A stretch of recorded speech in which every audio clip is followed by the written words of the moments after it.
ونستعينه ونستغفره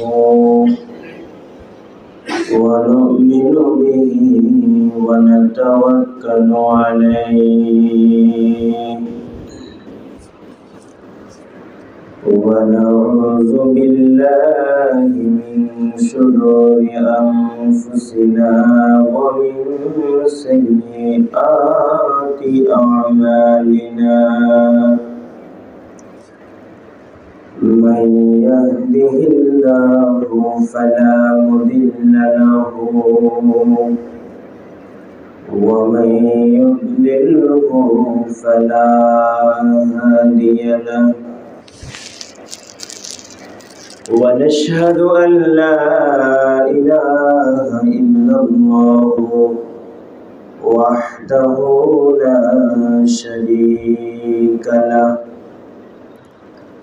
لا ضد له ولا ند له ولا مثل له ونشهد أن سيدنا وسندنا وحبيبنا وحبيب ربنا وطبيبنا وطبيب قلوبنا ومولانا وأولانا محمدا عبد الله ورسوله أرسله الله تعالى بالحق بشيرا ونذيرا وداعيا إلى الله بإذنه وسراجا منيرا فقد قال الله تعالى في كلامه المجيد وفرقانه الحميد أعوذ بالله من الشيطان الرجيم بسم الله الرحمن الرحيم إن الله وملائكته يصلون على النبي يا أيها الذين آمنوا صلوا عليه وسلموا تسليما اللهم صل على محمد وعلى آل محمد كما صليت على إبراهيم وعلى آل إبراهيم إنك حميد مجيد اللهم بارك على محمد وعلى آل محمد كما باركت على إبراهيم وعلى آل إبراهيم إنك حميد مجيد وقال الله تعالى في كلامه المجيد قل إن كنتم تحبون الله فاتبعوني يحببكم الله ويغفر لكم ذنوبكم والله غفور رحيم صدق الله مولانا العظيم وصدق رسوله النبي الكريم ونحن على ذلك من الشاهدين والشاكرين والحمد لله رب العالمين. وقال رسول الله صلى الله عليه وسلم أنا خاتم النبيين لا نبي بعدي أو كما قال عليه الصلاة والسلام. الحمد لله ثم الحمد لله। সর্বপ্রথম মহান পালনকর্তা রব্বুল ইজ্জত মাওলা পাকের দরবারে লক্ষ কোটি শুকরিয়া এবং কৃতজ্ঞতা জ্ঞাপন করছি যে আল্লাহ সুবহানাহু তাআলা মেহেরবানি করে, দয়া করে, মহব্বত করে পৃথিবীর হাজারো লাখো মানুষ থেকে যাচাই বাছাই করে পৃথিবীর সবচেয়ে উত্তম জায়গা, দামি জায়গা, আল্লাহ তাআলার প্রিয় জায়গা মসজিদে আসার বসার তৌফিক দান করেছেন। পাশাপাশি জুমা পূর্বে কিছুক্ষণ দিনী আলোচনা শোনার বলার তৌফিক দান করেছেন। এই জন্য হৃদয়ের গহীন থেকে একবার মুহাব্বতের সহিত বলি আলহামদুলিল্লাহ। স্মরণ করছি আজকের এই সময়ে সে সময়ের সাহাবায়ে কেরামদেরকে যাদের তাজা রক্তের বিনিময়, যাদের প্রাণ আর জানের বিনিময়, যাদের জীবন কোরবানি দেওয়ার বিনিময় আজও পর্যন্ত আমরা মুসলিম, এই পর্যন্ত আমাদের মাঝে ইসলাম ধর্ম এসেছে, আমরা নিজেদের মুসলিম বলে দাবি করতে পারছি। স্মরণ করছি সে সকল তাবেঈদেরকে যাদের অক্লান্ত পরিশ্রম, কষ্ট আর মুজাহাদার বিনিময় আজও পর্যন্ত ইসলাম পৌঁছেছে। সম্মানিত মুসলিয়ানে কেরাম, যেহেতু রবিউল আউয়াল মাস চলছে, এই জন্য রাসূল করিম সাল্লাল্লাহু আলাইহি ওয়াসাল্লামের জীবন বৃত্তান্ত আলোচনা শুরু হয়েছে। আমাদের ধারাবাহিক আলোচনার দ্বিতীয় পর্বে আমরা আজকে আলোচনা করব রাসূল করিম সাল্লাল্লাহু আলাইহি ওয়াসাল্লামের কিশোর বয়স, যৌবনকাল এবং রাসূলের নবুয়ত প্রাপ্তির বিস্তারিত ইতিহাস। আল্লাহ তাআলার তৌফিক যদি শামিল হয়। রাসূল করিম সাল্লাল্লাহু আলাইহি ওয়াসাল্লাম যখন 6 বছরে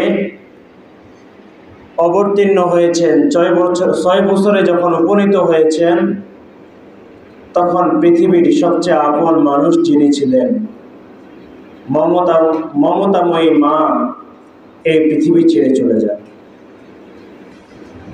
রাসূলের বয়স যখন 8 বছর হলো, তখন রাসূলের আরেকজন অভিভাবক ছিলেন, যিনি বাবা মায়ের পরে যিনি লালন পালন করেছিলেন রাসূলকে, তিনিও এই পৃথিবীর মায়া ছেড়ে চলে যান।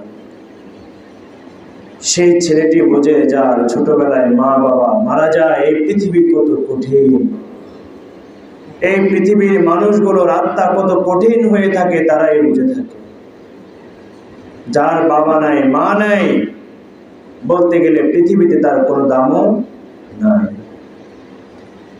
জন্মের 6 মাস পূর্বে বাবাকে রাসূল হারিয়েছেন। 6 বছর পর মমতাময়ী মাকেও হারালেন, দাদার কাছে বেড়ে উঠছিলেন, দাদাকেও 8 বছর বয়সে হারিয়ে ফেললেন। দাদার মৃত্যু যখন ঘনিয়ে এসেছিল, তখন আব্দুল মুত্তালিবের ছেলে অনেকজন ছিল, তার ভিতরে একজনের নাম আবু তালেব। আবু তালেব ছিল আব্দুল মুত্তালিবের সবচেয়ে আদরের সন্তান। আব্দুল্লাহর মৃত্যুর পরে আবু তালেবকে আব্দুল মুত্তালিব সবচেয়ে বেশি মহব্বত করত। তো চিন্তা করলেন, এই শিশু, বাবাহারা মাহারা এই শিশুটাকে আমি কার কাছে রেখে যাব? এমন কারো কাছে রেখে যাব যার মৃত্যু পর্যন্ত জীবন যাবে, তবে এই ছেলের মাথা থেকে ছায়া কোনোদিন সে সরাবে না। এই চিন্তা করে আবু তালেবকে তার সবচেয়ে ভালো মনে হয়েছে যে বাবাহারা মাহারা দাদাহারা এই সন্তানকে একমাত্র আবু তালেবই পারবে নিজের সন্তানের মতো লালন পালন করতে। মৃত্যুর ঠিক পূর্ব মুহূর্তে আবু তালেবকে আব্দুল মুত্তালিব ডেকে বললেন যে আমি চাই যে শিশু মুহাম্মদের দায়ভার, শিশু মুহাম্মদের লালন পালনকারী হিসেবে তোমাকে আমি চাই, আমার সঙ্গে তুমি ওয়াদা করো আজকে তোমার 2 চোখ বন্ধ হওয়া পর্যন্ত শিশু মুহাম্মদের মাথা থেকে কখনো স্নেহের, ভালোবাসার, মোহাব্বত চাদর কখনো সরাইবা না।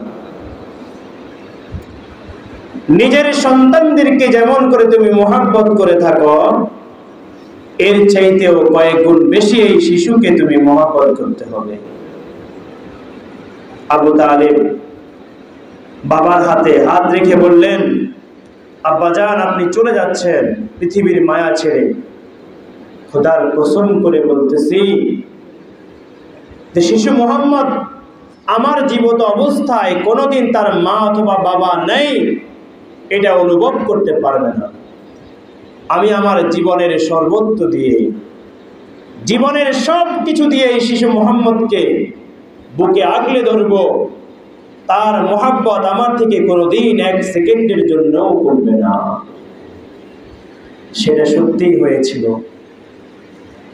রাসূলের 40টি বছর নবুয়তের পূর্বে, এরপরে 10 বছর নবুয়তের পরে, এই 50 বছর, 50 বছর থেকে 8 বছর বাদ দিলে আর 48টি বছর আবু তালেব নিজের সন্তানের চাইতেও বেশি করে তাকে দেখেছে। ইতিহাসের কিতাবের ভিতরে লেখা হয়, মক্কা নগরীতে আবু তালেবের মতো রাসূলকে এত বেশি মোহাব্বত আর কোনো মানুষ করতে কেউ দেখে নাই। তবে দুঃখজনক বিষয় হচ্ছে, যেদিন রাসূলের মক্কা বিজয় হবে, মক্কা বিজয়ের দিনেও আবু জেহেলের ছেলে আকরামা পরবর্তীতে রাদিয়াল্লাহু তাআলা আনহু হয়েছেন। এই আকরামা রাসূলকে মক্কা বিজয়ের দিনেও আক্রমণ করেছে। রাসূলের আরেক চাচার নাম ছিল হামজা রাদিয়াল্লাহু তাআলা আনহু। উহুদের ময়দানে এই হামজা রাদিয়াল্লাহু তাআলা আনহু শহীদ হওয়ার পরে আবু সুফিয়ানের স্ত্রী হিন্দা তার বুক ছেড়ে সেখান থেকে কলিজা বাহির করে সেই কলিজাটাকে চিবিয়ে চিবিয়ে খেয়েছে, চোখগুলোকে উপড়ে দিয়েছে, নাকটাকে কেটে তার চেহারাকে বিকৃত করেছে। তবে সুসংবাদের বিষয় হচ্ছে তারাও শেষ সময়ে রাসূলের হাতে বাইয়াত গ্রহণ করে মুসলমান হয়ে গিয়েছিলেন। রাসূল তাদের জীবনের সবগুলো ভুলকে ক্ষমা করে দিয়েছেন। আল্লাহ সুবহানাহু ওয়া তাআলা তাদের জীবনের সকল পাপগুলোকে মোচন করে দিয়েছেন। কিন্তু যে আবু তালেব রাসূলকে 48টি বছর পর্যন্ত নিজের বুকে আগলে রেখেছেন, নিজের ছায়ায় তাকে আশ্রয় দান করেছেন, সে আবু তালেবের মৃত্যু যখন ঘনিয়ে এসেছে, তো পাশে গিয়ে রাসূল বলেন, চাচা আপনার জীবনের আজকে অন্তিম সময়, জীবনের শেষ সময় আপনি আমার জন্য যে কষ্ট আর মেহনত করেছেন, এই ঋণ আমি কোনোদিন শোধ করতে পারবো না। তবে চাচা, আজকে আপনার শেষ বিদায়ের দিন, আপনার ঋণ পরিশোধ করার জন্য আমাকে একটু সুযোগ করে দেন। আপনি একবার শুধু পড়েন, লা ইলাহা ইল্লাল্লাহু মুহাম্মাদুর রাসূলুল্লাহ। শুধুমাত্র একবার এই কালিমাটা উচ্চারণ করেন, তাহলে কাল কিয়ামতের ময়দানে মাহশারে আমি আমার আল্লাহকে বলবো, আল্লাহ, আমার চাচা জীবনের শেষ মুহূর্তে এসেও আপনার উপরে আমার উপরে ঈমান এনেছে, আপনি তাকে ক্ষমা করে দেন। আবু তালেব কালিমা পড়তে যাবে, ঠিক এমন সময় আবু জেহেল কোথা থেকে ছুটে আসলো, এসে আবু তালেবকে বলতেছে, আবু তালেব, জীবনের এতগুলো বছর যেই মূর্তির সামনে তুমি মাথা নত করেছ, যেই মূর্তিকে তুমি খোদা বলে স্বীকার করেছ, যেই মূর্তিকে নিজের লালন পালনকারী হিসেবে স্বীকার করেছ, আজকে জীবনের শেষ সময়ে এসে নিজের বাপ দাদার ধর্মকে বিকৃত করে মোহাম্মদ নামক ছেলেটির ধর্ম তুমি গ্রহণ করে ধর্মান্তর হয়ে যাবে, আর আনেওয়ালা হাজারো লাখো কোটি মানুষ তোমাকে ধিক্কার দিয়ে বলবে যে আবু তালেব মৃত্যুর সময় নিজের জীবনের শেষ মুহূর্তে এসে নিজের ধর্মকে পরিত্যাগ করে ধর্মান্তর হয়ে গিয়েছে। এই কথা বলার পরে আবু তালেব মুহাম্মদ সাল্লাল্লাহু আলাইহি সাল্লামের দিকে তাকিয়ে বলেন, ভাতিজা, আমার জীবনের যত কষ্ট আমি তোমার জন্য করেছি, আমি জানি তুমি যেই পথে রয়েছ, যেই ধর্ম তুমি পরিচালনা করতেছ, যেই ধর্মের দাওয়াত তুমি মানুষকে দিচ্ছ, এটা কোনোদিন মিথ্যা হতে পারে না। তুমি যেমন সত্য, তোমার আননেওয়ালা ধর্ম ইসলামটাও ঠিক সেরকম সত্য। তুমি যেই রবকে এক বলে স্বীকার করে থাকো, যে আল্লাহকে এক বলে স্বীকার করে থাকো, সেই আল্লাহও সত্য। তুমি যাদের উপর ঈমান আনার জন্য বলেছ, তারা সকলেই সত্য, এটা আমি বিশ্বাস করি। তবে আমি আমার সম্মানটাকে দোজখের আগুনের উপরে অগ্রাধিকার দিলাম, আমি পড়তে পারলাম না, আমি আমার ধর্মের উপরে থেকেই শেষ নিঃশ্বাস ত্যাগ করলাম। বলেন নাউযুবিল্লাহ। সমাজের ভিতরে মানুষ কি বলবে, মানুষ আমাকে কি বলবে, এই কথার উপরে পরোয়া করে আমি আমার জীবনের হাজারো লাখো ইবাদতকে শেষ করে দিয়েছি। যুবক বয়স,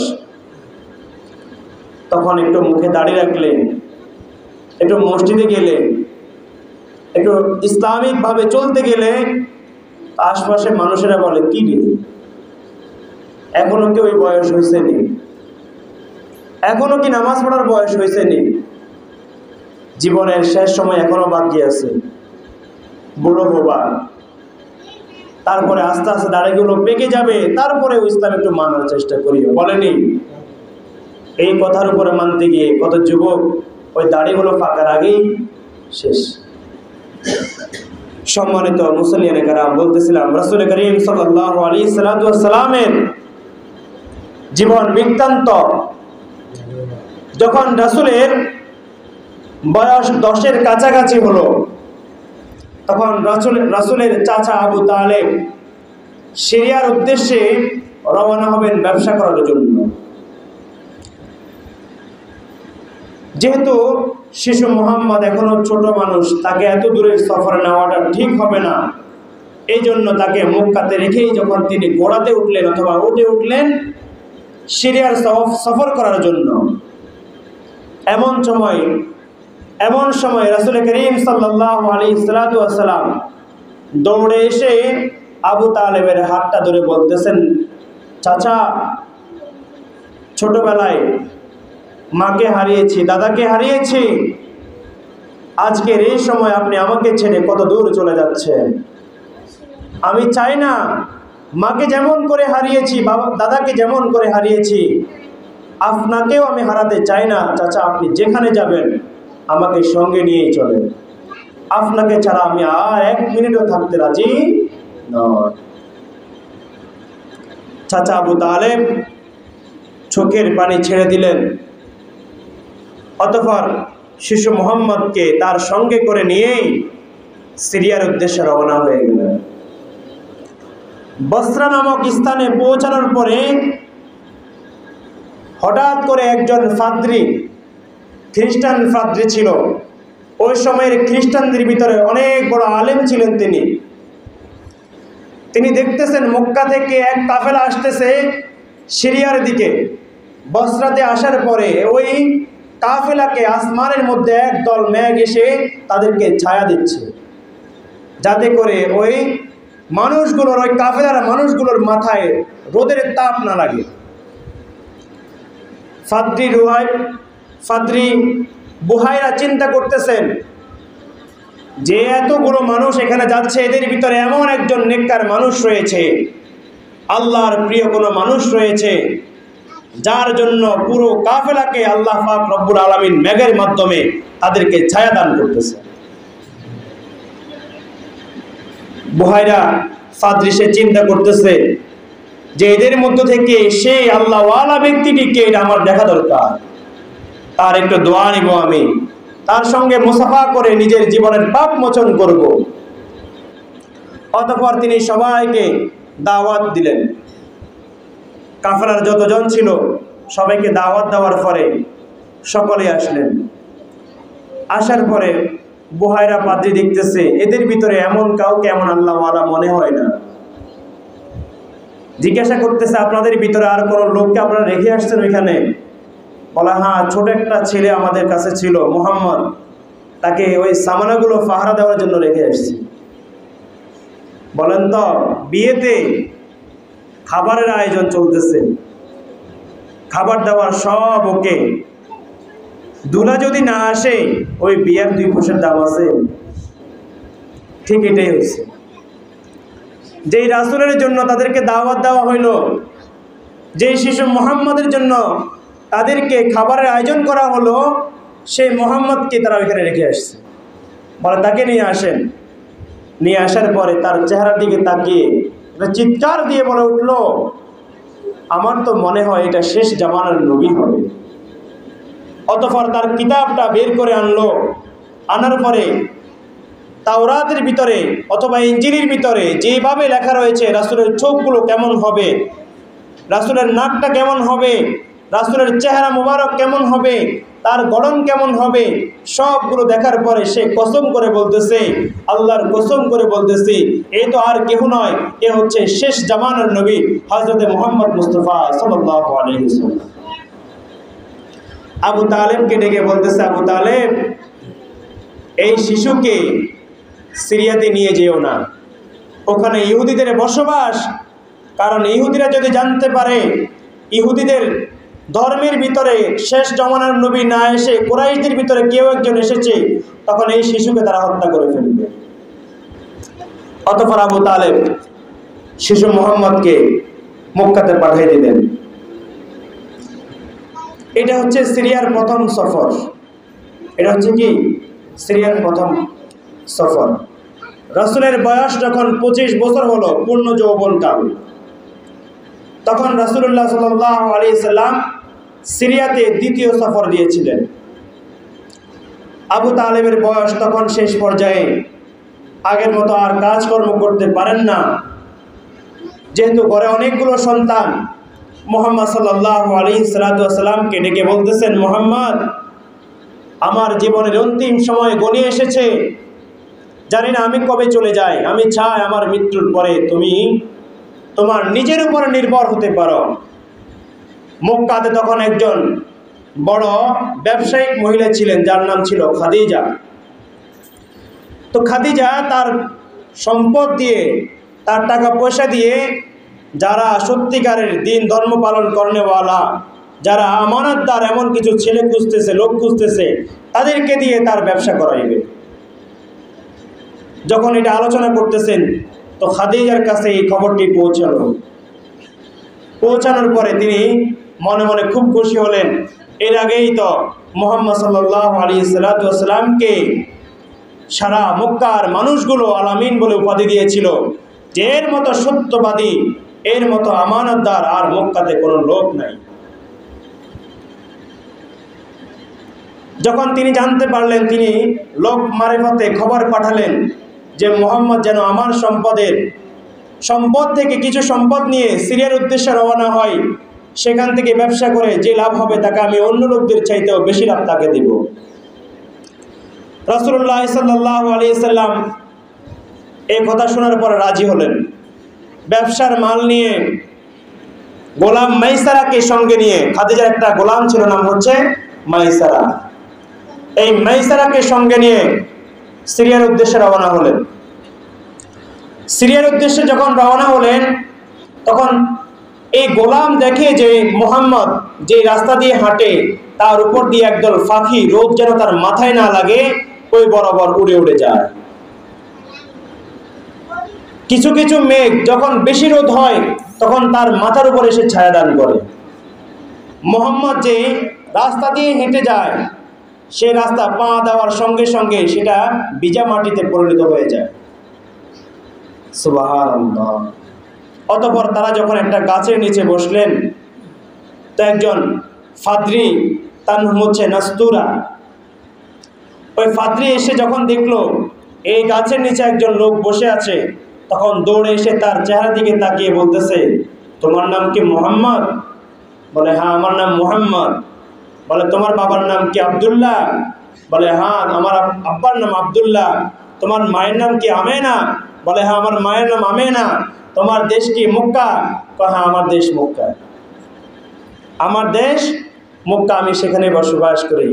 তখন ওই ফাদ্রি দৌড়ে গিয়ে কিতাব নিয়ে আসলো আর চেহারার যখন বর্ণনা মিল পেল তখন তাকে বলতেছে, সুবহানাল্লাহ, তুমি তো আখিরি জামানার নবী হতে যাচ্ছ, তুমি শেষ জামানার নবী হযরত মুহাম্মদ সাল্লাল্লাহু আলাইহি সাল্লাম।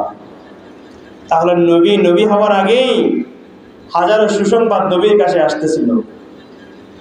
এরপরে ব্যবসা যখন শেষ করলেন, কয়েক গুণ লাভে যখন ব্যবসার মাল খাদিজাকে ফেরত দিলেন, এদিকে ওই দিন খাদিজা রাত্রে একটা স্বপ্ন দেখলেন যে তার ঘরের ভিতরে একটা আলো আসলো, যে আলো এত বেশি ছিল যে আলোর কারণে সারা দুনিয়া আলোকিত হয়ে গিয়েছে।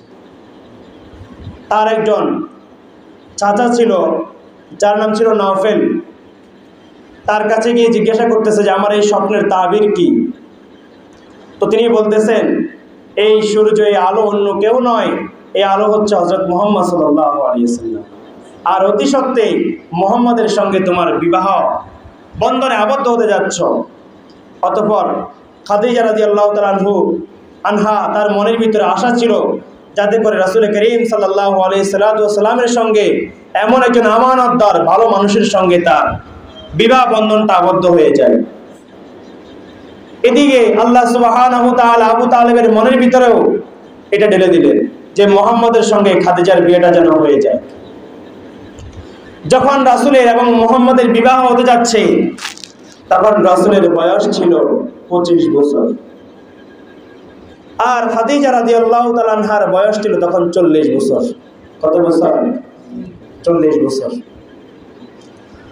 খাদিজা রাদিয়াল্লাহু তাআলা আনহার তখনও পর্যন্ত 2টা বিয়ে হয়ে গিয়েছে অলরেডি আগেই। তারপরে রাসূল করিম সাল্লাল্লাহু আলাইহি ওয়াসাল্লাম অনেকেই বিয়ে করলেন।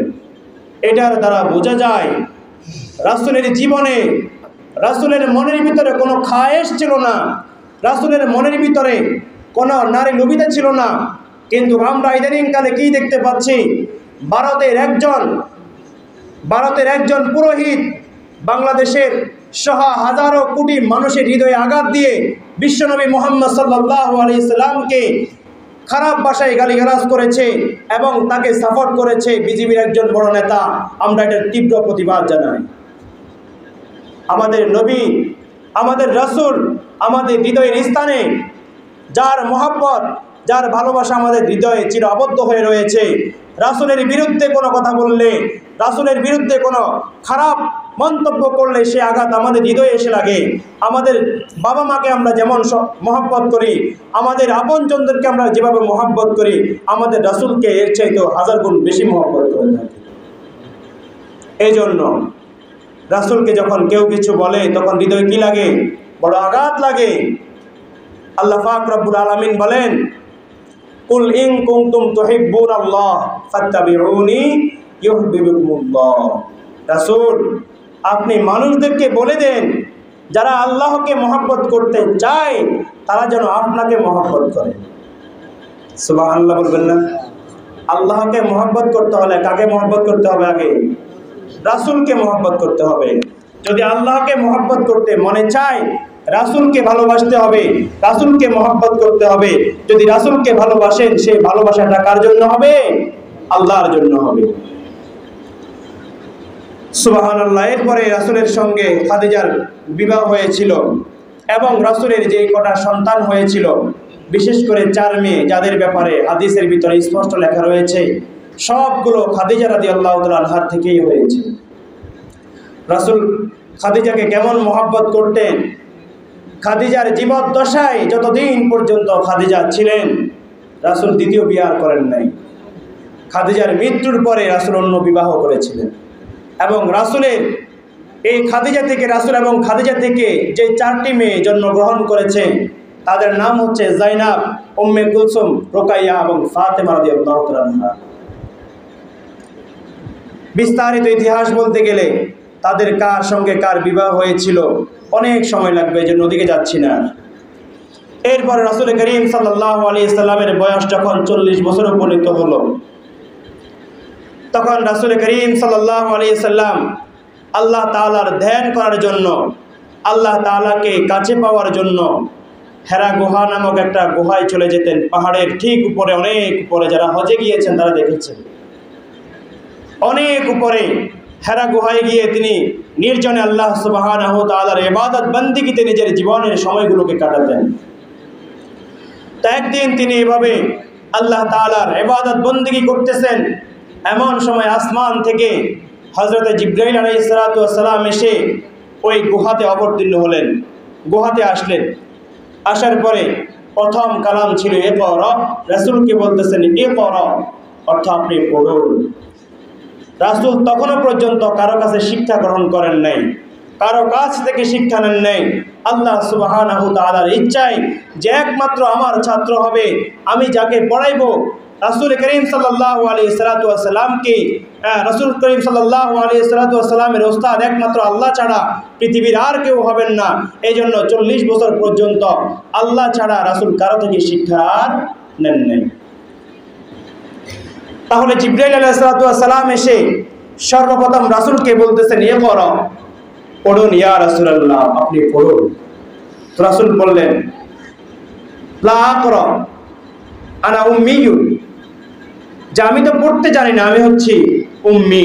উম্মি অর্থ আমি খাতা কলমে পড়তে জানি না। তখন জিবরাইল আলাইহিস সালাম তাকে বুকের সঙ্গে জড়াইয়া নিলেন, এমন জোরে চাপ দিলেন, রাসূল পরবর্তীতে বলতেছেন যে আমার মনে হইতেছে আমার কলিজাটা বের হয়ে যাবে। ছেড়ে দিয়ে আবার বললেন ইকরা, আপনি পড়ুন। তিনি বললেন আমি তো পড়তে জানি না। আবার তাকে বুকের সঙ্গে ধরলেন। এভাবে 3 বার হলো। 3 বার হওয়ার পরে আল্লাহ সুবহানাহু ওয়া তাআলা রাসূলের মনের ভিতরে আল্লাহ তাআলা কাশফ ঢুকাই দিলেন, যার কারণে রাসূল পড়তেছেন ইকরা বিসমি রাব্বিকাল্লাযী খলাক খলাকাল ইনসানা মিন আলাক। এভাবে সূরা আলাকের 5টি আয়াত নাযিল হলো। তাহলে তখন থেকেই ওই হেরা গুহাতে সর্বপ্রথম এই কোরআনের 5টি আয়াত নাযিল হলো। এরপরে ধারাবাহিকভাবে 23টি বছরে পবিত্র কালামুল্লাহর প্রত্যেকটি আয়াত সময় বুঝে, টাইম বুঝে, আস্তে আস্তে করে কখনো 1 আয়াত, কখনো 1 সূরা, কখনো 1 পৃষ্ঠা এভাবে নাযিল হতেছিল। এভাবে 23 বছর পর্যন্ত এই কোরআন নাযিল হলো। বাকি যে আলোচনাগুলো রয়েছে ইনশাআল্লাহ আল্লাহ তাআলা যদি হায়াত দান করেন আগামী জুমায় আলোচনা করার চেষ্টা করব। ওয়া আখির দাওয়ানা আলহামদুলিল্লাহি রাব্বিল আলামিন। আমরা যারা কবর সুন্নাত পড়ি নাই, সুন্নাত পড়ি নাই।